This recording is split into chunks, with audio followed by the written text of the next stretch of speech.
Hello, this is David Rovics in Portland, Oregon, and I am very glad to be virtually participating in this conference, Dismantling Imperialism in the 21st Century. It's never been a more urgent task than it is now, and I'll contribute a song here, which is about, it's about writing the narrative, who controls the historical narrative.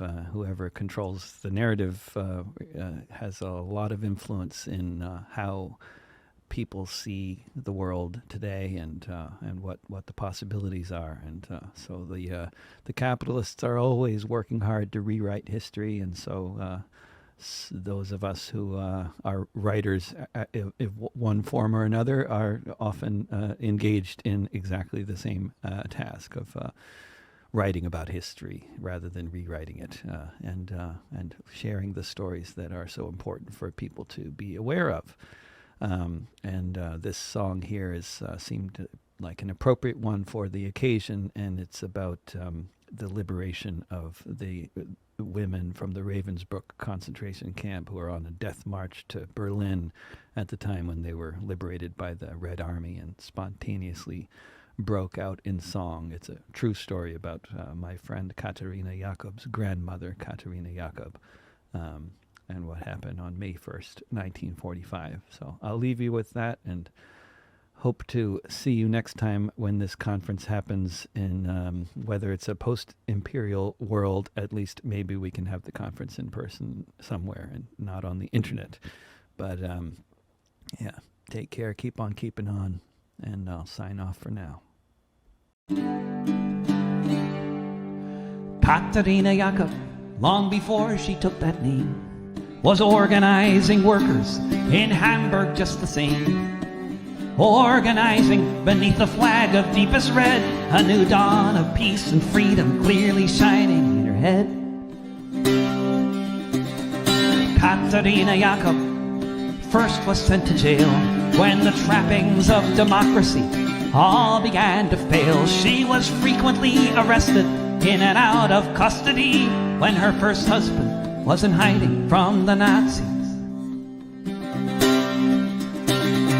Katerina Jakob was acquitted of a crime, but the Gestapo had the last word. They weren't finished with her this time. She was sent to Ravensbrück, a killing hunger at her side. She heard of the execution, how her second husband died. For Katerina Jakob, the end was close at hand. She was on a death march with a ragged, starving band, marching through a forest, being led by the SS. What would happen hours later seemed impossible to guess.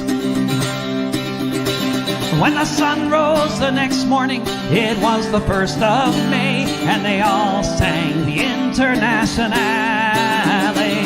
They all sang the Internationale.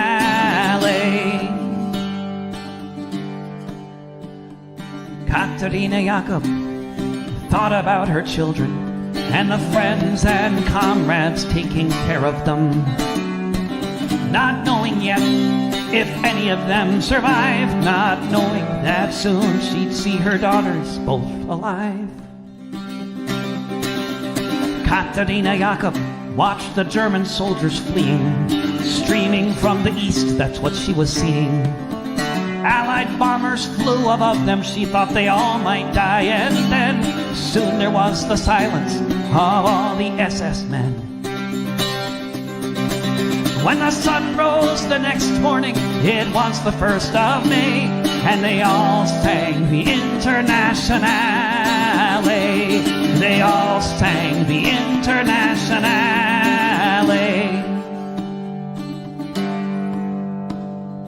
Katerina Jakob saw red flags flapping in the breeze above the Russian tanks, and she fell upon her knees. And so many different voices in so many different tongues sang the most beautiful song that could ever have been sung.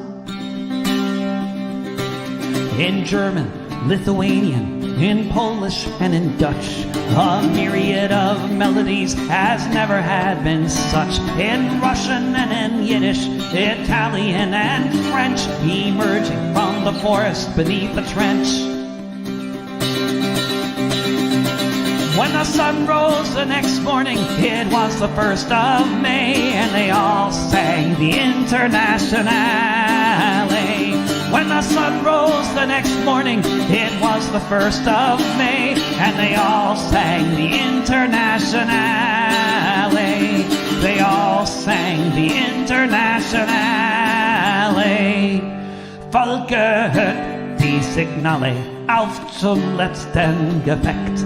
Die Internationale erkämpft das Menschenrecht. Folget die Signale auf zum letzten Gefecht. Die Internationale erkämpft das Menschenrecht.